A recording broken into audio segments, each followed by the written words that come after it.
just like we had traditional body language cues, we also today express a whole new set of what I call digital body language cues, which are the new signals and cues that also make up empathy, trust, connection.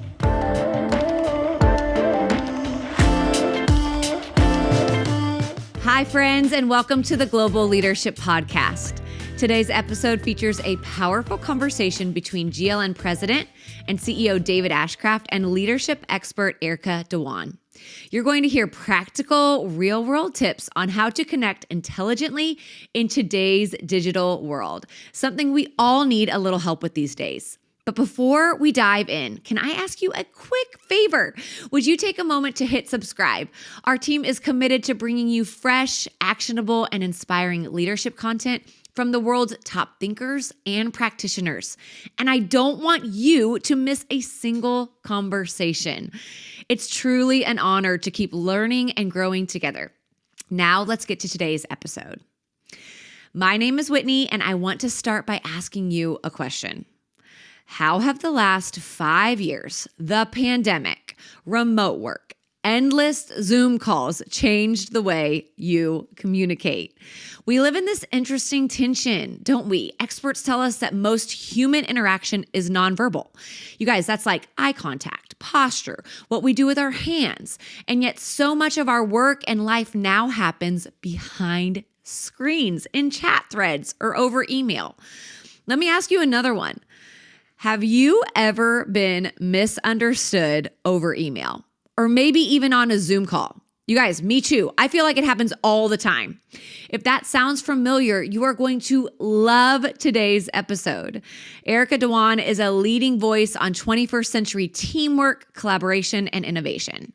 Get this, she's been called the Oprah of management thinkers, and she's passionate about helping teams build cultures of trust and authentic connection even across distance.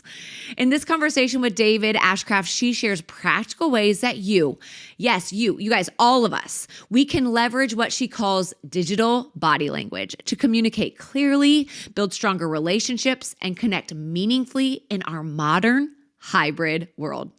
It's something every one of us can keep growing in. Before we jump in, just a quick reminder, please like, rate, and subscribe wherever you listen to podcasts. It helps others just like you discover this content and join the conversation. Thanks so much for being here. Now, here's today's conversation. Hey, well, we're here today with Erica Dhawan, and Erica is considered a leading authority on just teamwork, collaboration, innovation. You're a best-selling author. And so, Erica, first of all, let me just say welcome. So good to have you here with us today. Thank you so much for having me, David.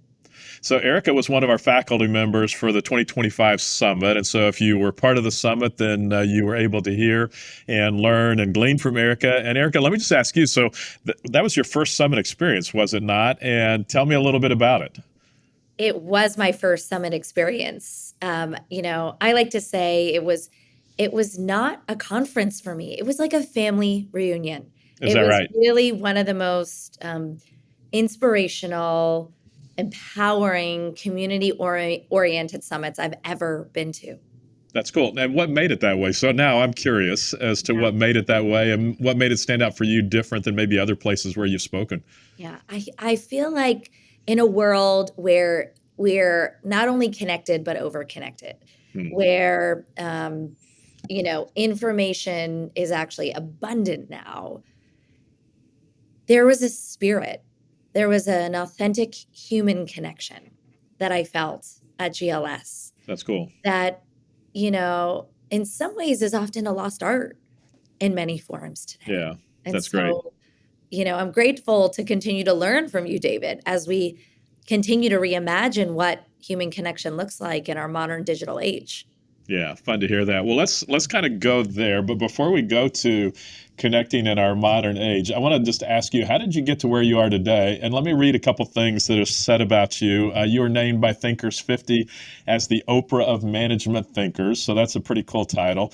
One of the things that you do is you work to, and I'll just quote what it says, unlock the collective powers of teams, build a culture of trust across any distance, which all of a sudden for me becomes very interesting because the GLN, we are fairly remote in the way that we work as a team. And so all this is very relevant to what I experience. You're often appear in the Harvard Business Review, Fast Company, Wall Street Journal, written several books. So all of those things, and yet you're a Pittsburgh girl. I shouldn't say yet, as though that's a strange thing, but you're a Pittsburgh girl. You are wearing, you said Steeler yellow or gold, and I'm sorry to hear that.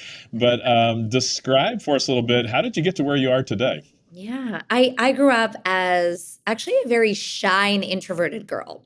My parents were Indian immigrants and they moved to Pittsburgh. And growing up in Pittsburgh, at home we spoke Hindi. So when I got to school, I had accented English. Raising my hand, calling attention to myself, speaking on stages would have been unimaginable to me. But one of the ways I learned to find my voice and connect across those differences was mastering how to decipher other people's body language. I'd watch the popular girls with their heads high, the cool kids slouching during school assemblies. It taught me that what we all know, that it's not just what we say, it's how we say it. And fast forward 40 years, it helped me become an expert at body language and communication. But in many ways, just like I was an immigrant to traditional body language as a kid, I kept seeing that in today's age, we're all immigrants, but this time to the world of what I call our digital body language, the world of connecting in video calls, emails, text messages, WhatsApp threads, you name it. And so my life's work has really been about how do we in today's age not just connect more, but connect intelligently? How do we focus not just on quantity, but quality? And that led me to write 2 books. My first on an idea I call connectional intelligence. So what we knew of as emotional intelligence in the 90s. And my latest book, Digital Body Language. So what we all knew of as the handshake, the head nod, the lean in, now sometimes is expressed in different ways in our broader digital world. So when you went off to college, did you intend to go in this direction, or has it just kind of kept pulling you and pulling you? Yeah, it was never a master plan, right? It was a thread. It was a soul calling. It was a spiritual path. I'll call it Interesting. that. Yeah. I went to college for business. I worked on Wall Street. I actually ended up working at Lehman Brothers and worked through the financial crisis. And it really taught me back in the 2008 recession, it's not just what teams do, it's how teams work. And that led me on my own journey to really ask different questions. And so, we've all heard the quotes, when things fall apart, that's where the magic happens. And I would Right. say it really did for me. That's great. So let's talk a little bit about then some of those type of things. One of the things that you've obviously said, and we've all experienced, is communication has changed, and the way we communicate with one another is just differently now. And so describe some of those changes, Erica, if you would, and even what you experienced as you were working in the business world and began to notice things. What were you noticing was changing and different? Yeah. So research shows that up to 70% of our communication with our family, friends, and our community and at work is through our nonverbal body language. Pacing, pauses, gestures, tone, the lean in, the handshake, the eye contact. This is how all of us build trust and connection. But research also shows that up to 70% of that communication and connection today is virtual in some way, even with friend and family groups, right? We are emailing, we are conference calling, we are FaceTiming, we are group chatting.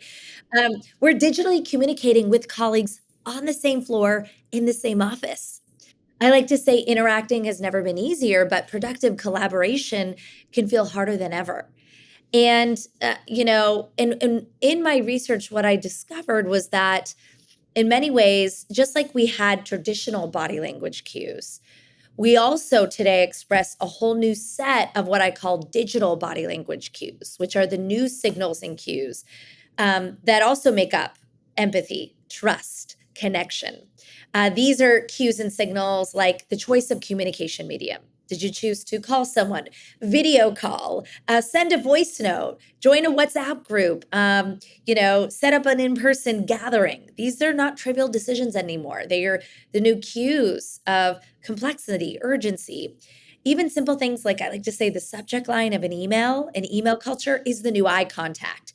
The quick email recap after a meeting, that's the new virtual handshake. And so today we have so many different ways that we have an opportunity to build trust and connection. We know the power of in-person connection, but we also know, and we saw this with GLS and 350,000 people as part of the community, that it's not just about in-person connection. It's about how are we really being intelligent in all of the formats that we operate and live in.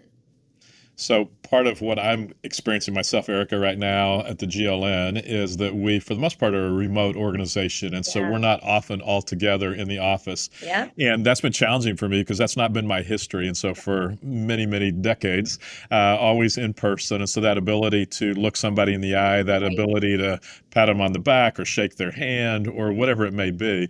And all of a sudden now you can't do that, or just step out of my office and go to somebody else's or have them drop into mine and just ask questions quickly. And so when you think through all of that, what have I want to come back and ask you, what are the most effective and least effective ways to communicate digitally? But what have we lost in all of that? Have we lost, or is it actually a gain and it's a benefit?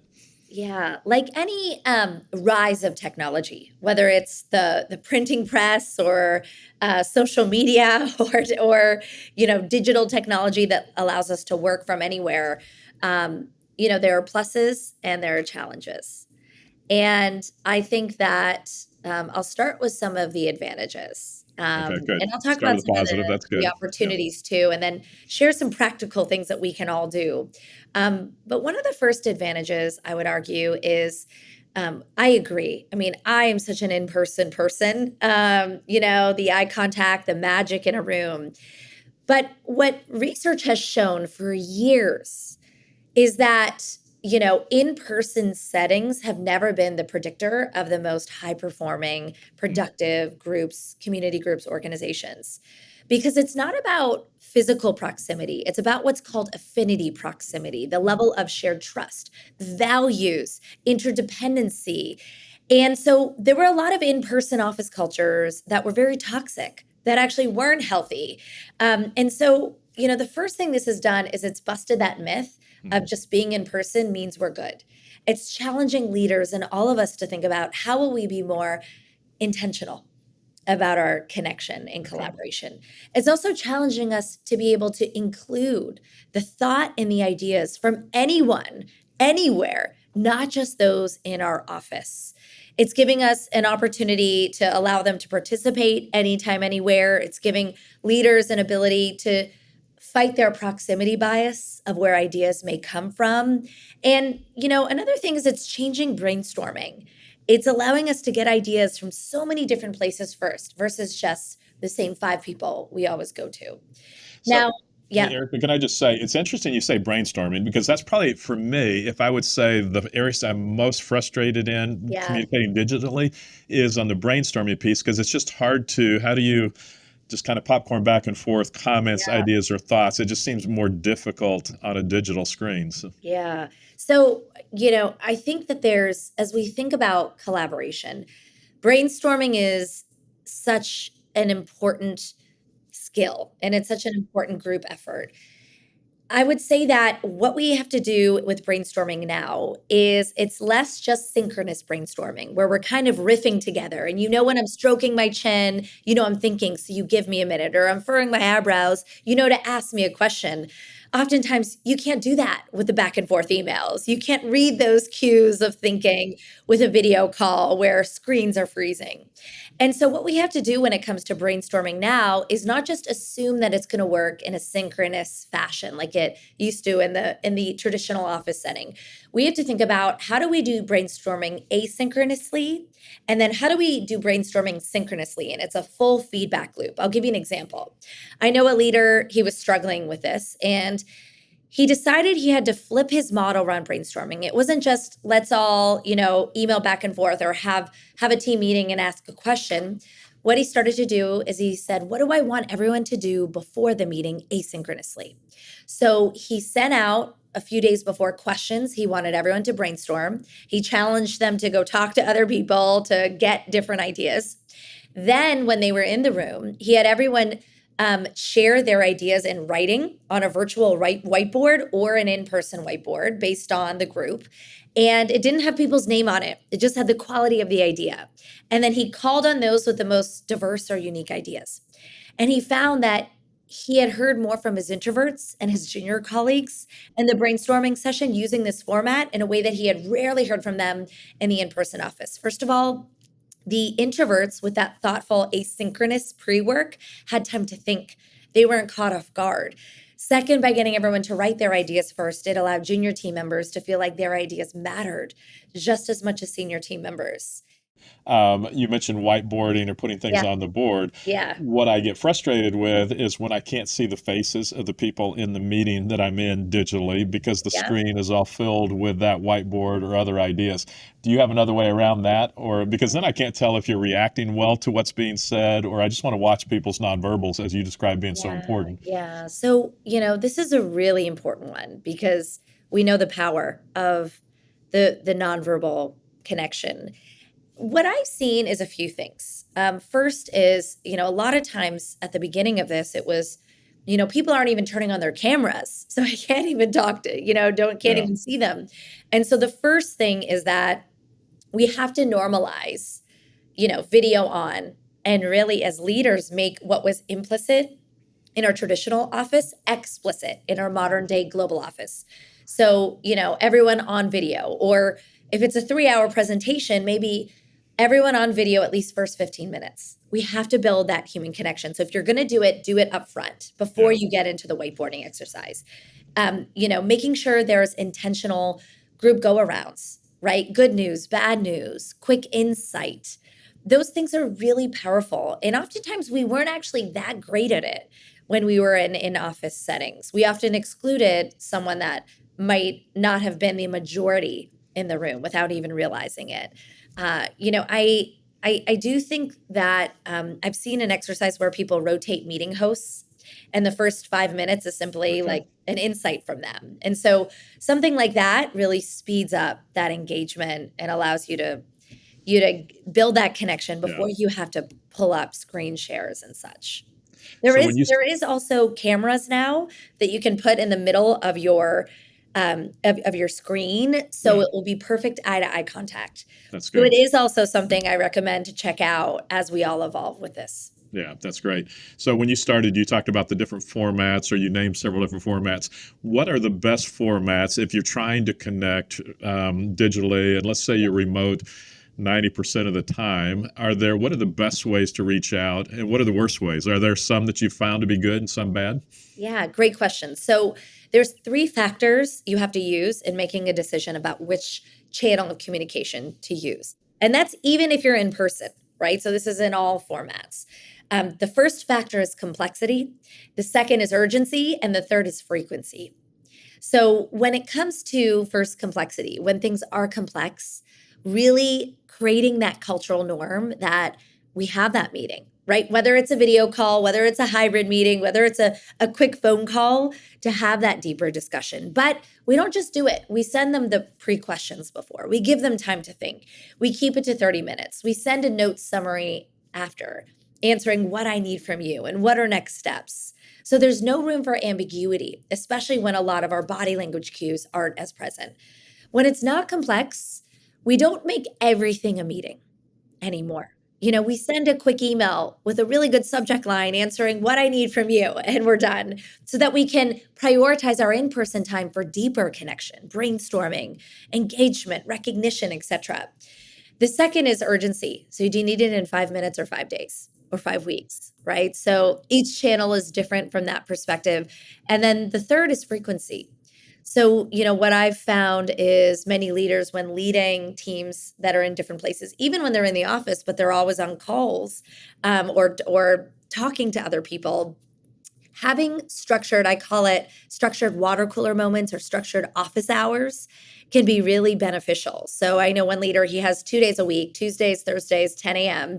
Anyone can pop on a Microsoft Teams call if they're not in the office, or come into his office and ask a question, talk about something, solve a problem.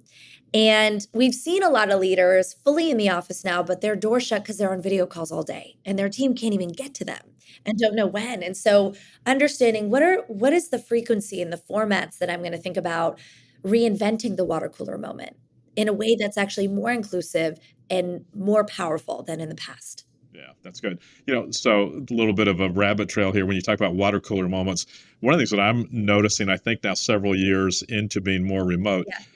younger staff or younger employees, they don't have opportunity as much to rub shoulders just accidentally, naturally at the water cooler with a senior staff person. So how do they even advance? How do the senior staff people even notice the younger staff or notice that they're doing well? And how do you be intentional about that? Is that something you've looked at, Yeah, Erica? yeah. I think a lot about apprenticeship culture, right, Yeah. David? Just, I used to sit at the office next to my boss and just learn through osmosis, learn the lingo, learn the styles. And this has been a really big challenge, and it's only going to continue to be a challenge. And so, again, there are a few factors here. One is, how again are we really being intentional around it? One of the first questions I always ask leaders is, we know you're not always with your team. So what do you do differently when you are in person with them? How are you prioritizing in those moments? The apprenticeship, the brainstorming, the group sharing.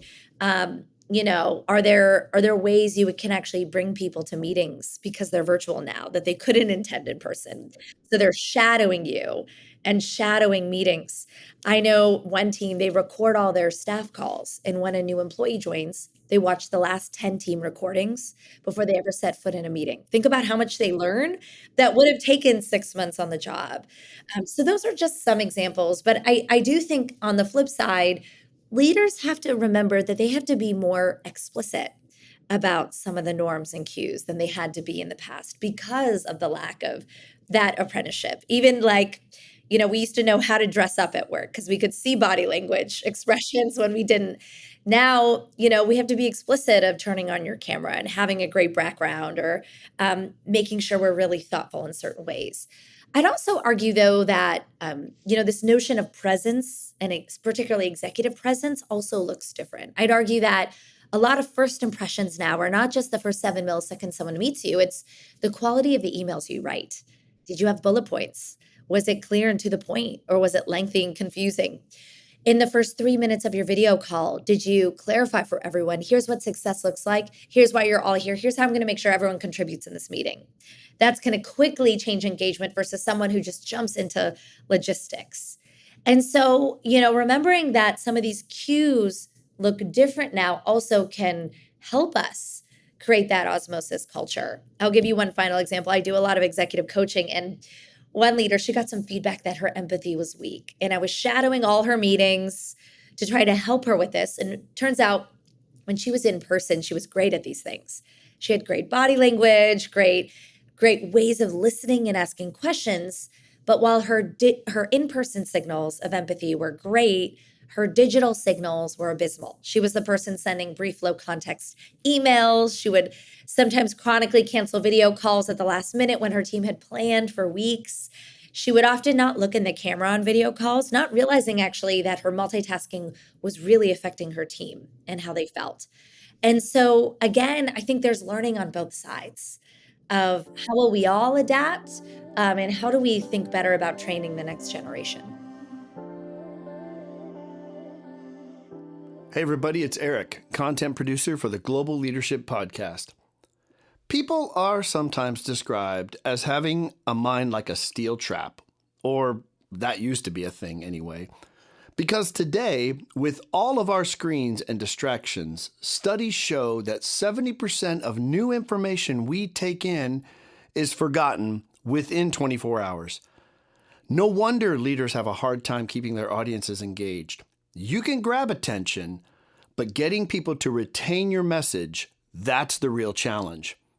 And that's where PullSpark excels. PullSpark is a full-service agency specializing in events, activations, and campaigns. They use cognitive science to help messages connect on the subconscious level to build lasting memories. PulseSpark was the official creative partner of the 2025 Global Leadership Summit, helping create the full experience, from the artistic opening moment to the compelling story videos, ultimately delivering an unforgettable event. It's time to get those steel traps snapping again. Visit pulsespark.com to learn more. That's pulsespark.com, creating experiences that make brands easy to love and hard to forget. Once again, special thanks to PulseSpark for sponsoring today's episode. Now let's get back to the conversation. That's good. So several things I'm hearing you say. Intentionality is definitely incredibly important. And probably always was in person, but even more so maybe digitally now. I would say too, as I'm listening to you talk, presence on screen maybe is more important than, Yes. or maybe it's not more important, but it seems like if I were face to face sitting in the room with you, I would never think to try to multitask and do other things. I Right. would give you all my attention, but somehow we think when we're digitally communicating that we can do that or get away with it when probably we can't. So That's right. I like to say we often on video have to think like TV show hosts. yeah. Right. So there's a little bit of, a studio audience to engage and to understand that it is different. But the more we learn and adapt, the better we can all get. And again, we can get better results, right? Yeah. There's so much creativity that comes from not just limiting ourselves to people down the hall, which again, we Yeah. love and will keep, but we want to continue to elevate. Well, and just from probably COVID is what I think launched us. It probably been going on for a long time, but the rest of the world caught up to the whole digital world and communicating digitally during COVID. And so that's when you had all the commercials making fun of the digital calls and talking That's on top right. of each other and things that way. You don't see that so much anymore, which I guess it shows it's all being normalized more than maybe we realize. So. Yes, it Yeah. is. It is. So, Erica, you when you were at the summit with us, you talked about a phrase that you coined, connectional intelligence. Right. And when you were with us at the summit, you talked about some laws of connectional intelligence. So, can you describe and maybe walk us through those laws and what you Yeah. even mean by that phrase? Yeah. Well, first, let me explain the phrase. A lot of the ways that we measure relationships, especially as we adapt to the digital world, is through quantity, not just quality. But we all know, and especially when we think about GLN, having a lot of networks doesn't necessarily lead to measurable change. The key is how you mobilize the network, how you activate them. And, I developed what I call 4 laws of connectional intelligence for anyone who wants to get a big thing done, to really be able to take their dreams, add connection, allow them to think bigger and get those big things done. And so the first law is to value visibly. So many of the ways that we valued others in the past was through our body language, and that still matters. It matters more than ever, as I shared. But we have to remember that valuing visibly is not just those cues. It's also valuing people's time, inboxes, schedules, thinking about introverts and extroverts on a call, acknowledging individual differences across the globe, being inclusive in hybrid calls, etc. So it's taking that time to understand the modern day nuances and honoring and practicing that radical recognition in all environments. The second law is to So, can I communicate. ask you real quick, Yeah. Erica? So, how do I show you visibly that I value you on a call? Are there certain, hate to use the word tricks, but are there certain keys where either it's probably easier to show disvalue or a lack of value than it is to show value, possibly? Yeah, what I've seen is we have different styles at work. On one end, there are those I call the digital natives at work, and on the other end, there are those I call the digital adapters. Okay. When the digital natives want to feel valued, they often get it through the quick response time email, right? Okay. The frequent short messages, the more frequent recognition. The digital adapters prefer more in person, right? They don't need it to be as frequent. So part of this is also understanding what is the environment you're in. Okay. And, what do people need that will allow them to feel most valued at work? And I would challenge you, David, to just ask, right? Ask your team, when have you felt most valued visibly? And you might hear different things, right? But also thinking about, okay, what are 2 rituals that might be different? One, for example, I've seen is a wins of the week email, right, that goes out on Friday or on Slack or a Microsoft Teams chat that really acknowledges great work that week. A separate one could be in the once a month meeting, starting in the first 5 minutes to acknowledge some great efforts, individuals, progress, etc. So it gives you a sense of, the more frequent, low touch versus the high touch. Yeah, that's good. Okay. All right, good. So second then law. Yes, the second law is to communicate carefully. And I like to say here that reading messages carefully is the new listening, and writing clearly is the new empathy. We don't just walk the talk. We don't just talk the talk. As I said, we write the talk first. In many ways, we have to choose that maniacal clarity versus brevity. And one of my favorite examples of this is a woman who she had an idea for her teammate, and she sent him a calendar invite for the next day for a meeting. It had no agenda, no subject line. She just thought he'd be fine. He thought he was about to get fired in the meeting. He assumed the worst. He had heard about some budget cuts that week. And finally, at the end of the meeting, which was just about a project, he admitted what he thought it was about. And it really taught her not only to never confuse a brief message with a clear message, but it also taught her that in today's work environment, her team was reading her messages differently based on the power level. And there was so much more room for ambiguity with the lack of that in-person body language. So, Erica, whose fault is that in that example of communication? Because I know I can, if it's a long email especially, Yeah. I will find myself skimming and I probably miss a lot of the details. And so is that my fault for skimming? Is it the person who sent the email for writing too much, too long? Or, and maybe it's not a matter of pointing the finger and saying somebody's at fault, but Yeah, how do well, you I'll first correct those kind tell of things? you how she corrected it. And then I'll give you some thoughts on this. So she realized this, and then she decided, she needed to be both brief and clear. She couldn't write everything. It wasn't possible. So in her calendar invite, she would set a norm, which was if it was a chat, she would write quick chat - good thing. And it usually was a good thing. But even just that simple good thing made a big difference to the team. So, if we have to send messages, and we're really in the stage of refining the art of this. We've been at this for years now. It's not going away.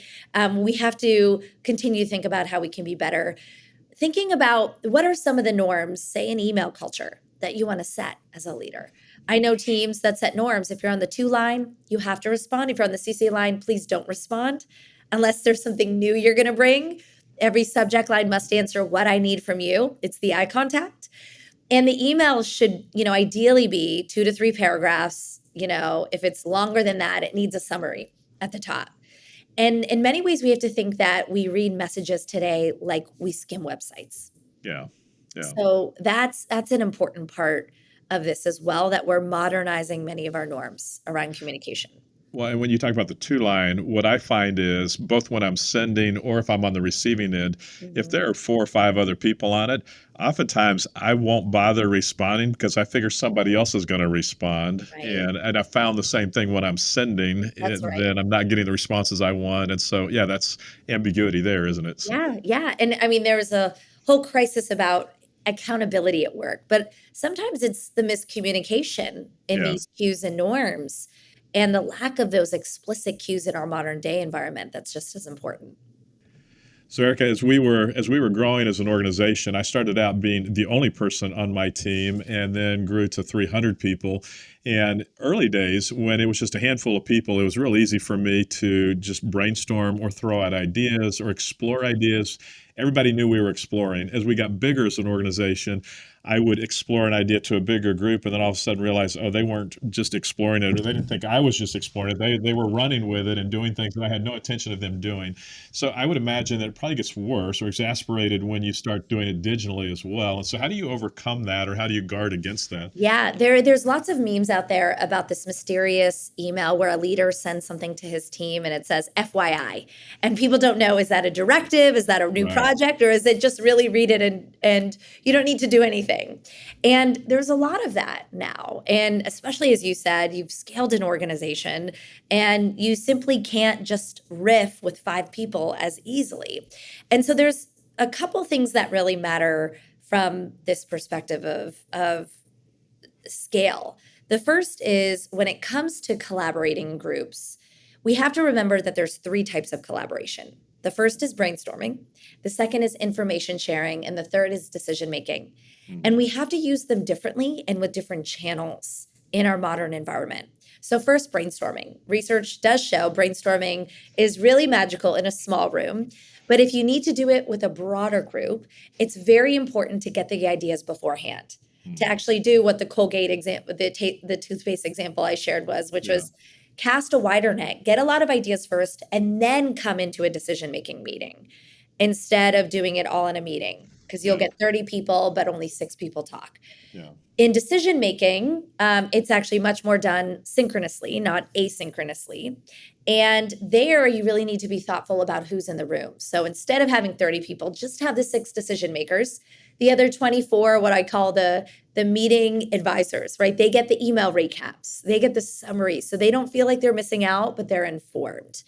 And the third type is information sharing, which is different now. And what I would say there is there's lots of different formats where this works well. A lot of leaders use video to show their body language and send out. They use voice notes. They use writing tools to share information. One leader, he flipped his town halls where he was informing them about business updates. He would send a video of his business update before the town hall. Everyone watched it. And then in the in-office meeting, he had everyone share their ideas with him based on what he shared in the meeting. He said, I never want to go back to the old school lecture where I'm talking the whole time. I love that when we meet in person, we're getting everyone else's ideas. So those are just examples once we've really figured out what format are we in so that we're optimizing collaboration. And Erica, are there, at least in your mind, are there unwritten rules as far as being too folksy or too friendly or too casual or being too formal and too businesslike in calls this way? Yeah, good question, David. I have studied the difference in communication across cultures, generations, genders, and I think the best analogy to this is really we're all immigrants to new foreign countries when it comes to this. Just like in America, there's a way people talk in the North, in the South, in the Midwest, in different parts, right? We have that even in our own organizations now, right? We have the digital natives, we have the adapters, we have different styles and formats. And so the challenge for all of us is to not just revert to maybe our usual patterns, to ask ourselves what best serves the task at hand. I'll give you an example. I know a leader that's a digital adapter, and he runs a team of developers now, technology developers, and they're much younger. They use Slack, which is an informal chat tool. And he runs 2 teams, Brad's team, who's a digital adapter, and Allie's team, who's a digital or Brad's team is a digital native, and Allie's team is a digital adapter. And when he looks at Brad's team Slack channel, it's filled with memes and GIFs and a lot of shorthand. At first, he thought, are they really working? And he looks at Allie's channel, and it's beautiful, formal, sentences, bullet points, much more his style. But when he looked at the end of the quarter and he looked at the quality of the work output, he found that both teams were the same. And if he were to force Brad's team to be more like him because it made it comfortable for him, he would actually be reducing the creativity of that team. And obviously, there's no room for a lack of professionalism. But when it comes to inter-team dynamics and creating that camaraderie, we do have to remember that there are different styles and different formats. And so, even if we're not the person, and I'm not this person to engage in Slack or Microsoft Teams or lots of digital groups, there are people that actually get a lot of connection and ideas out of that. That is their walking down the hall or water cooler talk. And so we have to remember, where can we embrace it and where can we learn from it as well? Right. No, that's good. So I think, hit 2 of the laws. You may have even started on the third one as far as collaborate So confidently. the third law is to collaborate confidently. And it really goes back to the toothpaste story I shared, where, again, rethinking of collaboration, not just as more meetings, more calendar invites, more emails, but how am I truly maximizing the collective expertise of anyone, anywhere? How am I broadening who we brainstorm with before we have that meeting? How are we asking different questions? Who else could help us solve this? I've seen board meetings where board members are zooming in experts or those in the community that they serve to talk to them in real time, changing the nature of the dynamic in the boardroom. That Um, you never could have done if it was all in Never. person. So, yeah. Never. I've seen salespeople zoom in a client to talk to a potential client for 5 minutes about how much they love working with them. That would have never happened in the traditional sales meeting. Exactly. I've seen family members around the world reconnect, communities struggling with issues, whether it's rare disease, mental health, you name it. Yeah. And so that I think is just so powerful when it comes to collaboration now. So where does the confidently piece fit in? Does that just mean be comfortable inviting other people into the conversation? Is that what you mean by confidently? Yeah, I would take it a step further, which is confidence is also challenge yourself to bring in people that don't always think the same as you. Okay. All right. And I call it sparring zones, but that allow you to get new perspectives and unlock Okay. new sources of value, impact, meaning for your communities. Well, even as you say that, Erica, what's fun to think about, if you're doing an in-person meeting, it's Yeah, probably harder to do that because right. it's just probably harder. Where it's easier to bring somebody in, and when you're done, you can send them away if you don't agree with their views or whatever. But it probably just opens it up and makes it a whole lot easier to do that. So Yeah, interesting. even if you think about meeting room dynamics, who sits next to who? Sometimes you can't even see someone on the other side. Right. Research shows that in person, we tend to sit with who we know, who we like, and who we look like. Think Okay. about the bias that that creates in terms of idea sharing. And so Right. this just gives us more opportunities to catapult our minds and our Yeah, I impact. like that. That's great. And then the fourth law is trust Fourth, totally. yes, the fourth and final law is to trust totally, where I reframe trust building, not just as eye contact or the handshake. We know we love it, not just as proximity or how long you've known someone, but as courageous conversations. Are you able to create an environment, again, whether you're down the hall, because a lot of times people struggle with this, to around the world where people feel safe enough to speak up, not just about what they agree on, but where they disagree or where an idea may be controversial. That's good. So, Erica, I would assume when we were having in-person meetings, there were always the potential of meetings after the meetings. Yes. Does that happen still in the digital world? Great question. It does. And it usually happens in meetings where there isn't high trust. Okay. And so, or there's a culture of we invite too many people. Okay. So it tends to happen. And I challenge us all to think about how can we reduce that type of environment as well. So first, do you have the right people in the meeting? Okay. And are you creating an environment where people don't feel this constant fear of missing out, but there are updates, there are ways of sharing follow-ups.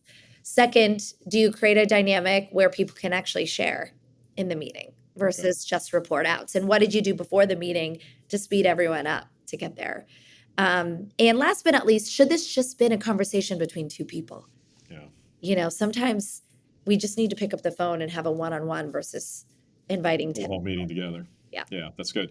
And then one other question back to your trust, the law of trust and just trusting totally. So, are there things specifically in a digital conversation that can help to build trust? I mean, besides the Yeah. normal eye contact and things that way? Yeah, absolutely. Well, if you tend to have more power in the relationship, one of the things that you can do is share with the other person some of your communication style preferences. Okay. So things like, if it is urgent, I want you to call me, right? Or if Yeah. Okay. if it needs response by today, right? By today in the subject line. When we're really proactive and explicit, we can remove so much confusion Yeah. for others. When when you're on the other side, you don't have as much power. Be proactive, ask, get Yeah. feedback around this. Those simple cues are really big things for people. They can make a profound difference. Like, do I set up a meeting invite or do I just call you? Do I give you updates by email once a week or do we wait for our monthly check-in? Yeah, that's great.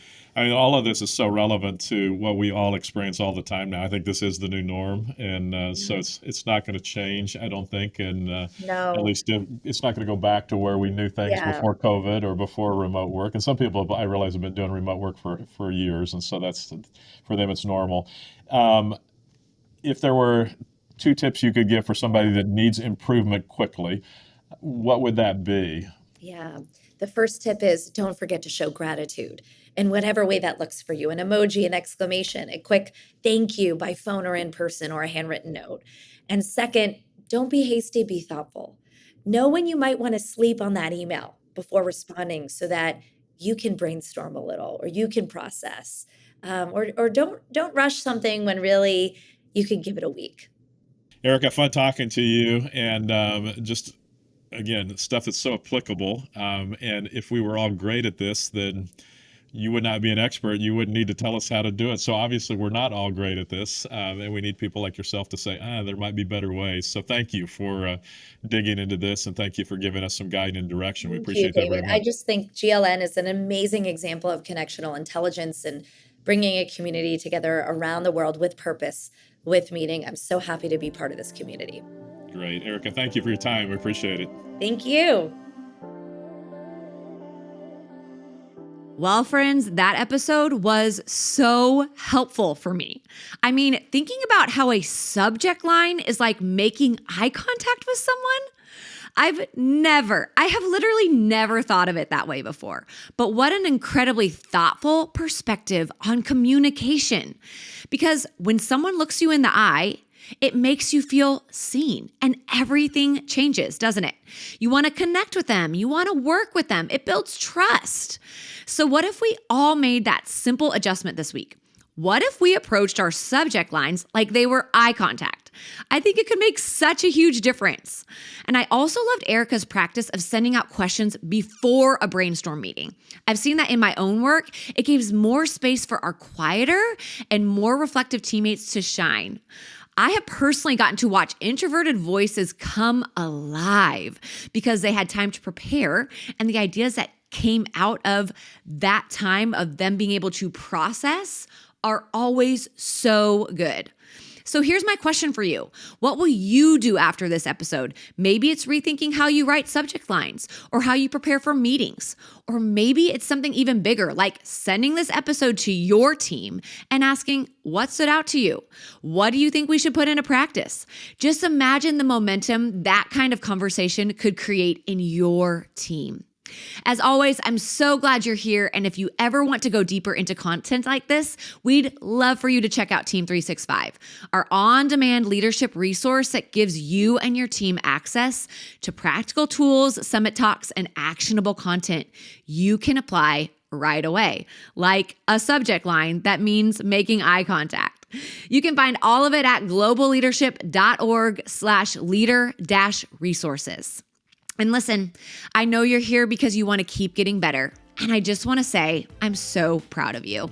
The world needs your voice and your influence. And we, your GLN community, are here to help you keep growing, keep leading, and keep living the life God has called you to live. Thanks again for joining us today. And remember, everyone has influence, so lead where you are.